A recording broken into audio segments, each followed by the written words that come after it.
প্রিয় দর্শক, universal medical college and hospital আজকের সংবাদপত্রের আজকের পর্বে আপনাদের স্বাগত জানাচ্ছি। আমি মীর মাসরুর জামান। এই আয়োজনে আজ সম্মানিত অতিথি হয়ে আমাদের সঙ্গে রয়েছেন সিনিয়র সাংবাদিক এবং কলামিস্ট জনাব হাসান মামুন। আমরা স্বাগত জানাচ্ছি আপনাকে আমাদের মাঝে। তো প্রথমে সংবাদপত্রের কিছু শিরোনাম দেখে আমরা আলোচনায় যাচ্ছি। বাংলাদেশ প্রতিদিন, হঠাৎ আলোচনায় সেফ এক্সিট। মানবজমিন, বিএনপি সরকারের সময় সাংবাদিকদের গুম নির্যাতন করা হয়নি, ভবিষ্যতেও হবে না। মানুষের বাক ও ব্যক্তি স্বাধীনতায় আমরা বিশ্বাস করি, সাক্ষাৎকারে তারেক রহমান। কালের কণ্ঠ, বিনিয়োগে ধাক্কা, অর্থনীতিতে মন্দার ছায়া। আমার দেশ, উত্তরাধিকারের নারী নেত্রীরা নির্বাচনে। আমরা শিরোনামগুলো দেখলাম, দৈনিক সংবাদপত্রগুলোর আমরা আলোচনায় যাই। আমরা আবারও আজকেও দেখতে পাচ্ছি যে গেল দিনও আমরা আসলে যেমন দেখেছিলাম অন্যতম প্রধান শিরোনাম বিএনপির ভারপ্রাপ্ত চেয়ারম্যান তারেক রহমান সাক্ষাৎকারের বক্তব্য, তার দ্বিতীয় পর্ব আজ ছাপা হয়েছে। সেখানে আমরা অনেক কিছুর সঙ্গে ভারতের সঙ্গে সম্পর্কের বিষয়টি গুরুত্ব পেয়েছে, আমরা আলোচনা শুরু করতে চাই। হ্যাঁ, ভারতের প্রসঙ্গটা স্বভাবতই এসছে তার দ্বিতীয় পর্বে সাক্ষাৎকারে। এটার জন্য আমরা অপেক্ষা করছিলাম, মানে দ্বিতীয় পর্ব দিয়ে শেষ হলো সাক্ষাৎকারটা। তো এই সাক্ষাৎকারটা তো খুবই গুরুত্ববহ, কারণ উনি দীর্ঘ প্রবাস জীবনে মানে মুচলেখা দিয়ে চাপের মুখে দেশ ত্যাগ করার পর উনি কিন্তু কোনো মিডিয়ার সঙ্গে সরাসরি সাক্ষাৎকার দেননি। যদিও দলের সঙ্গে তার যোগাযোগ ছিল, দলীয় সভায় উনি বক্তব্য রেখেছেন এবং দলের প্রান্তিক পর্যায় পর্যন্ত তার যোগাযোগ ছিল। বেগম জিয়া কারাগারে যাওয়ার পর সত্যি কথা বলতে গেলে দলটি তিনিই পরিচালনা করেছেন এবং গণ অভ্যুত্থানেও তার একটা নেপথ্যে বড় ভূমিকা ছিল, এটা মনে করা হয়। যদিও উনি কিন্তু দাবি করেননি যে উনি মাস্টার মাইন্ড, যে প্রশ্ন প্রথম পর্বে এসেছিল। উনি বলেছেন যে জনগণই হচ্ছে মাস্টার মাইন্ড। এখানে অন্যদের অবদানের কথা উনি স্বীকার করেছেন। তো এটা প্রশংসিত হচ্ছে।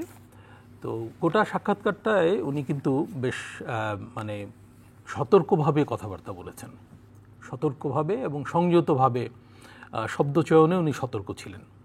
তো এই সতর্কতার মানে একটু নেতিবাচক মূল্যায়নও করছে কেউ কেউ, যে উনি কি কোনো চাপের মুখে আছেন কিনা বা কোনো ঝুঁকির মধ্যে আছেন কিনা, ওনার ফেরাটাও এখনও অনিশ্চিত কিনা, এইসব প্রশ্ন অনেকে তোলার চেষ্টা করছে। তো আলোচনা তো নানা দিক থেকে হবে, এটা খুবই স্বাভাবিক, এবং উনিও কিন্তু স্বাগত জানিয়েছেন যে এই নানামুখী আলোচনা। তো যাই হোক, ভারত প্রসঙ্গটা এসেছিল, তাকে জিজ্ঞেস করা হয়েছিল যে ভারতের সঙ্গে সম্পর্ক কি হবে বিএনপির। তো উনি কিন্তু সাধারণভাবে কথাটা বলেছেন। উনি বলেছেন যে সবার আগে বাংলাদেশ, এটা উনি বারবার হাত নেড়ে, এবং সম্ভবত আমার কেন জানি মনে হচ্ছে যে নির্বাচনে সম্ভবত এটাকে ওনারা ফোকাস করতে পারেন, এটা মনে হচ্ছে। আজকে বিএনপির স্থায়ী কমিটির একটা বৈঠকের খবর আছে, গুলশানের কার্যালয়ে হয়েছে, এবং সেখানে তারেক রহমানের এই যে সাক্ষাৎকার, এটা কিন্তু বিএনপি নেতারা আলোচনা করেছেন। সেখানে উনি জুমে যুক্ত হয়েছিলেন সেই বৈঠকে। তো যাই হোক, তো সেখানে সিনিয়র নেতারা প্রশংসা করেছেন তারেক রহমানের বক্তব্যের। তো আমাদের রাজনীতিতে তো প্রশংসার একটা ধারা আছে, যে দলের মধ্যে সমালোচনা খুব একটা হয় না, শীর্ষ নেতৃত্বের প্রশংসাই হয়।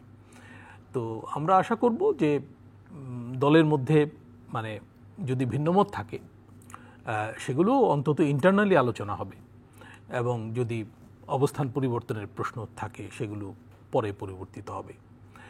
তো যাই হোক, আমি ওই ভারত প্রশ্নটা বলছিলাম গুরুত্ববহ এই জন্য যে এর আগের দিন কিন্তু ভারতের যে মানে ফরেন সেক্রেটারি, উনি বাংলাদেশের কিছু সাংবাদিক যারা মানে বৈদেশিক সংবাদদাতা বলে পরিচিত, তাদের সমিতির সঙ্গে বোধহয় বৈঠক হয়েছে না, ওখানে উনি এই প্রশ্নের মধ্যে স্বভাবতই পড়েছিলেন যে বাংলাদেশের আসন্ন নির্বাচন বিষয়ে তাদের দৃষ্টিভঙ্গি। তো তিনি তো বলেছেন যে আমরা একটা অংশগ্রহণমূলক নির্বাচন চাই, এবং এই নির্বাচনের ভেতর দিয়ে যে সরকার আসবে সেই সরকারের সঙ্গে তারা কাজ করতে উদ্গ্রীব বা ইচ্ছুক, এই কথা উনি বলেছেন। তো এর মধ্যে একটা হিডেন কথা আছে, সেটা হচ্ছে যে বর্তমানে যে সরকার আছে এই সরকারের সঙ্গে তারা কাজ করতে কি তাহলে ইচ্ছুক না, বা তারা কি করছেন না? সেটা কিন্তু করছেন না বলা যাবে না। আজকেই খবর আছে যে বাংলাদেশ সরকার ভারতের কাছ থেকে চাল কিনছে, 50,000 মেট্রিক টন চাল, আমাদের অর্থ উপদেষ্টা বলেছেন, এবং গম আসছে যুক্তরাষ্ট্র থেকে। তো যুক্তরাষ্ট্র থেকে গম আসার কারণটা আমরা জানি, যে যুক্তরাষ্ট্রের সঙ্গে যে বাণিজ্য ঘাটতি আছে সেটা সরকার কমাতে চায়, এবং যুক্তরাষ্ট্র সরকারকে আশ্বস্ত করতে চায় যে আমরা এই বাণিজ্য ঘাটতি কমিয়ে আনতে চেষ্টা করব। একটা লিস্টও দেওয়া হয়েছে যে এই পণ্যগুলো আমরা বেশি করে আমদানি করব। যদিও যুক্তরাষ্ট্র থেকে আমদানি করতে কিন্তু খরচ বাড়বে, তাও সরকার এই কাজটা করবে, কারণ আমাদের অন্য স্বার্থ আছে যুক্তরাষ্ট্রের বাজারে, তৈরি পোশাকের বাজারে। আর ভারত থেকে চাল আমদানি কিন্তু আমাদের পক্ষে মানে সুবিধাজনক, আমরা স্থলপথে আমদানি করতে পারি, খরচ কম পড়ে, দ্রুত আনা যায় এইসব। যাই হোক, ভারতের সঙ্গে আমাদের একটা ভালো সম্পর্ক লাগবে, এই ব্যাপারে কিন্তু কারো কোনো ভিন্নমত নাই। এটা তারেক রহমান সাহেবও বলেছেন যে আমরা ভারতের সঙ্গে সুসম্পর্ক চাই, কিন্তু অতীতের মতো নিজেদের দেশের স্বার্থ বিকিয়ে দিয়ে নয়। এই কথাটা উনি বলেছেন। ফেলানির কথাটা উনি স্পষ্ট মানে উদাহরণ হিসেবে বলেছেন যে ফেলানি কাঁটাতারে ঝুলে থাকবে, আমরা কিছু বলবো না বা আমরা এটাকে স্বাভাবিকভাবে নেব, এটা আর হবে না। এবং পানির ন্যায্য হিস্যার প্রসঙ্গটাও কিন্তু উনি বারবার এনেছেন। এবং উনি বলেছেন যে সব দেশের সঙ্গে যে সম্পর্ক, ভারতের সঙ্গে একই সম্পর্ক। ভারত প্রতিবেশী দেশ বলে তার সঙ্গে বিশেষ সম্পর্ক, এই যে আওয়ামী সরকারের নীতি ছিল, বা ভারতকে এত দিয়েছি যে ভারত চিরকাল মনে রাখবে, এই যে নীতি, এই নীতি থেকে সরে আসার স্পষ্ট ইঙ্গিত তিনি দিয়েছেন। কিন্তু আবার এটাও বলেছেন যে ভারতকেই ঠিক করতে হবে যে তারা বাংলাদেশের মানুষের বিরাগভাজন হয়ে থাকবে কিনা। এখানে উনি শেখ হাসিনাকে আশ্রয় দিয়ে সেখান থেকে যে প্রচারণা চালানো হচ্ছে, সম্ভবত ওইটা ইঙ্গিত করেছেন যে ওই নীতি অনুসরণ করলে বাংলাদেশের মানুষের কাছে ভারত তো বিরাগভাজন হয়ে থাকবে। এবং আমিও কিন্তু মনে করি যে ভারত বিগত রেজিমে যে নীতি অনুসরণ করেছে বাংলাদেশের ব্যাপারে, বিশেষ করে বাংলাদেশের নির্বাচন ব্যবস্থা ক্ষতিগ্রস্ত করার ক্ষেত্রে ভারতের যে ভূমিকা ছিল, এটা খুবই দুর্ভাগ্যজনক। আরও অনেক অভিযোগ আছে যেগুলো হয়তো অস্পষ্ট, কিন্তু এটা খুব স্পষ্ট অভিযোগ যে ভারত একটা গণতান্ত্রিক দেশ হয়ে আমাদের দেশে গণতান্ত্রিক ব্যবস্থা ক্ষতিগ্রস্ত করার কাজে হাসিনা সরকারের সঙ্গে সহায়তা করেছে, এমনকি পশ্চিমা আপত্তি উপেক্ষা করেও করেছে। তো এই জায়গা থেকে ভারতকে তো অবশ্যই সরে আসতে হবে। এবং এখানে যে সরকার ভবিষ্যতে প্রতিষ্ঠিত হবে, সেটা যে দলের সরকারই হোক, আমি তো মনে করি যে মানে ভারত মানে আগের সেই সুবিধাজনক, মানে যেটাকে লেভারেজ বলে, সুবিধাজনক অবস্থান বাংলাদেশ কিন্তু পাবে না। এবং বাংলাদেশের মানুষ কিন্তু ভারতপন্থী সরকার একসেপ্ট করবে না। এটা তারেক রহমান সাহেবের বক্তব্যেও আমি সেই রকম ইঙ্গিত দেখতে পাচ্ছি। আমরা আরেকটি শিরোনামে যাই। এটি একটু ভিন্ন ধরনের শিরোনাম। গেল কয়েকদিনের তুলনায় হঠাৎ আলোচনায় সেফ এক্সিট উপশিরোনাম হিসেবে বলা হয়েছে। এনসিপি নেতা নাহিদ ইসলামের বক্তব্যে রাজনৈতিক অঙ্গনে উত্তাপ। জি, এই প্রসঙ্গটা কিন্তু এনসিপি সামনে এনেছে, এটা অন্য কেউ বলছে না, এনসিপি বলছে। তো এনসিপির একাংশ তো সরকারে এখনও রয়ে গেছে। এনসিপির একাংশ বলাটা আবার কেমন লাগে, কিন্তু মানে যৌক্তিকভাবে এটা বলা যায়। তারা যদিও এনসিপিতে জয়েন করেনি, কিন্তু তারা তো এনসিপি যারা তৈরি করেছে তাদেরই অংশ, এবং গণ অভ্যুত্থানে তাদের একই রকম ভূমিকা ছিল। নাহিদ ইসলাম বেরিয়ে এসে এই দলের নেতৃত্ব দিচ্ছেন এবং উনি প্রসঙ্গটা এনেছেন। কিন্তু এরা যে বক্তব্য রাখছেন এগুলো খুবই আলোড়ন সৃষ্টি করছে, কিন্তু এগুলো সুনির্দিষ্ট বক্তব্য না। কিছু উপদেষ্টার ব্যাপারে তাদের বক্তব্য যে তাদেরকে জবাবদিহি করতে হবে, তারা আখের গুছিয়েছেন, এইসব মারাত্মক অভিযোগ। এগুলো কিন্তু সরকারকে অস্থিতিশীল করার মতো অভিযোগ বটে। কিন্তু আমার যেটা মনে হয় যে এনসিপির নেতারা বিভিন্ন সময়ে নানামুখী বক্তব্য দিয়ে এমন পরিস্থিতি তৈরি করেছেন, তাদের ইমেজ, তাদের ভাবমূর্তি, যে আমার কেন জানি মনে হয় যে সাধারণ মানুষ খুব একটা গুরুত্ব দেবে বলে মনে হয় না। তবে এটা তো ঠিক যে যারা দায়িত্ব নিয়েছেন গণ অভ্যুত্থানের পর বাংলাদেশ পরিচালনার, তাদের একটা বড় কর্তব্য হচ্ছে সংস্কার কর্মসূচি বাস্তবায়ন করা, অন্তত এটাকে যৌক্তিক পর্যায় পর্যন্ত বাস্তবায়ন করা, এবং একটা নির্বাচনের মাধ্যমে গণতন্ত্রের উত্তরণের দিকে যাওয়া। এনসিপি সংস্কারে বেশি জোর দিচ্ছে, অন্যান্য পক্ষ বিশেষ করে বিএনপি নির্বাচনে জোর দিচ্ছে। আজকে যে বৈঠকের কথা আমি বলছিলাম, যেটা স্থায়ী কমিটির বৈঠক হয়েছে বিএনপির, সেখানে কিন্তু নির্বাচনের কথাটাই বেশি করে এসছে। তবে তারা এটাও বলছেন যে যে গণভোটের ব্যাপারে তো ঐকমত্য হয়েছে, বিশেষ করে জামায়াত এবং বিএনপির মধ্যে। তো সেই ঐকমত্যের জায়গায় একটা অস্পষ্টতা আছে যে গণভোটটা কবে হবে, কিভাবে হবে। বিএনপির অবস্থান হচ্ছে যে গণভোটটা যদি জাতীয় নির্বাচনের সঙ্গে হয় তাহলে এতে খরচ কমে, প্রশাসনিক ঝামেলা কমে এবং সুবিধাজনক হয়। কারণ আলাদা করে গণভোট করতে গেলে ওটা নিয়ে আবার একটা জটিলতা সৃষ্টি হতে পারে। এবং এরই মধ্যে কিন্তু রাজনৈতিক প্রতিপক্ষ এই প্রচারটা চালাচ্ছে যে দেশে আর ভোট হবে না, গণভোট হবে। তো বিএনপি সম্ভবত ওইটাও এড়াতে চাচ্ছে।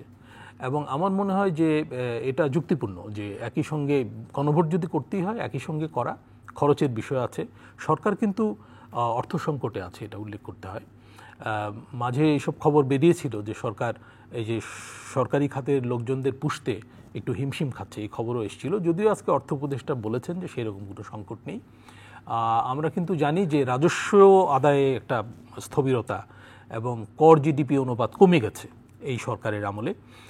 এটা বিশ্বব্যাংকের আজকে যে রিপোর্ট এসছে সেই রিপোর্টে কিন্তু এই কথাটা বলা হয়েছে যে রাজস্ব আদায়ে স্থবিরতা আছে, বেসরকারি খাতে বিনিয়োগের ক্ষেত্রে স্থবিরতা আছে। আমরা এই শিরোনামটির কথা বলছিলাম যে বিনিয়োগে ধাক্কা, অর্থনীতিতে মন্দার ছায়া। আমি জানি না রিপোর্টে মানে এই পত্রিকার রিপোর্টে কি আছে, কিন্তু ওয়ার্ল্ড ব্যাংক বলেছে যে কতগুলো ক্ষেত্রে ঝুঁকি এবং স্থবিরতা বিরাজ করছে। যেমন ব্যাংক খাতে তো একটা অস্থিরতা চলছে, বড় রকম অস্থিরতা চলছে। ইসলামী ধারার ব্যাংকগুলো সংকটে আছে এবং যারা ওইসব ব্যাংকে যারা অর্থ বিনিয়োগ করেছিল রেখেছিল তারা কিন্তু একটা বিরাট মানে সংখ্যক মানুষ অনিশ্চয়তার মধ্যে আছে, তারা টাকা ফেরত পাবে কিনা ইত্যাদি। এবং ওইসব ব্যাংক তো ঋণ দিতে পারছে না কারণ তাদের ঋণ ফেরত আসেনি।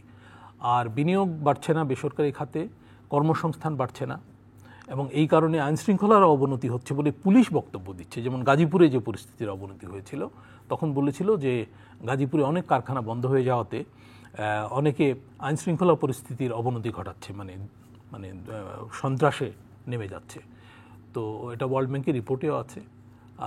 এবং রাজস্ব আহরণ বাড়ছে না, কারণটা হচ্ছে যে আসলে অর্থনীতি তো স্থবির। অর্থনীতি স্থবির হলে রাজস্ব আহরণ বাড়ার কোনো কারণ নেই। তো যাই হোক, সরকারকে এসব দিকে মনোযোগ দিতে হবে। আমাদের এই বছরে কিন্তু প্রবৃদ্ধি কমে যাবে, এটাও বিশ্বব্যাংক বলেছে, 4.8 হয়ে যাবে। যদিও এটা একটু আগাম পূর্বাভাস, কারণ অর্থ বছরের দীর্ঘ সময় বাকি আছে। সরকারি বিনিয়োগও কমে গেছে কারণ এডিপির বাস্তবায়ন পরিস্থিতি খুব খারাপ। তো এই অবস্থায় আমাদের মানে বুঝে শুনে খরচ করতে হবে, অতিরিক্ত খরচ করা যাবে না। আর নির্বাচনের দিকে পুরো স্ট্রিমটাকে নিয়ে যেতে হবে এবং এই ব্যাপারে সমঝোতাও লাগবে। রাজনৈতিক অঙ্গনে যদি অস্থিরতা এবং বিভাজন এইভাবে চলতে থাকে তাহলে কিন্তু সরকারও ঠিকভাবে কাজ করতে পারবে না। নির্বাচন ঘিরে আরেকটি শিরোনাম, নির্বাচন কমিশনের সংলাপ ছিল বিশেষজ্ঞদের সঙ্গে এবং নারী নেত্রীদের সঙ্গে। সেখানে নির্বাচন কমিশনকে শক্ত ভূমিকা পালনের আহ্বান জানানো হয়েছে। আরও কিছু সুনির্দিষ্ট প্রস্তাবও দেওয়া হয়েছে, কারা দায়িত্বে থাকবেন কি থাকবেন না ইত্যাদি। সেই একটা তো প্রস্তাব আছে যে গত 3টা নির্বাচনে যারা মানে নির্বাচন পরিচালনায় অংশ নিয়েছিল তাদেরকে বাদ দেয়া। এই প্রশ্নটা কিন্তু আগেও এসেছিল যে তারা বিশ্বাসযোগ্য না ইত্যাদি।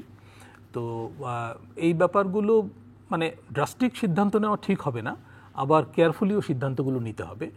আর নির্বাচন কমিশন বলছে যে আয়নার মতো পরিষ্কার একটা নির্বাচন করতে চায়। এই ব্যাপারে মিডিয়ার সহায়তা, এর আগে প্রিন্ট এবং ইলেকট্রনিক মিডিয়ার প্রতিনিধিদের সঙ্গে বসছিল। নির্বাচন কমিশন ধারাবাহিকভাবে বসছে, রাজনৈতিক সংলাপেও যাবে। রাজনৈতিক দলগুলো তো প্রধান স্টেক হোল্ডার, তাদের মতামত গুরুত্বপূর্ণ।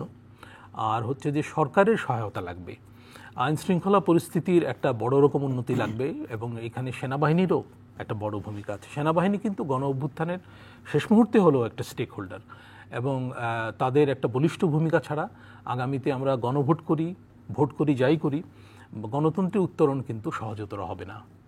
অনেক অনেক ধন্যবাদ জনাব হাসান মামুন আজকে আমাদেরকে সময় দেওয়ার জন্য। প্রিয় দর্শক, আপনাদেরও ধন্যবাদ সঙ্গে থাকার জন্য। চ্যানেল আইয়ের নিয়মিত আয়োজন universal medical college and hospital আজকের সংবাদপত্রের আজকের আয়োজনটি এই পর্যন্তই। ভালো থাকবেন সবাই, শুভরাত্রি।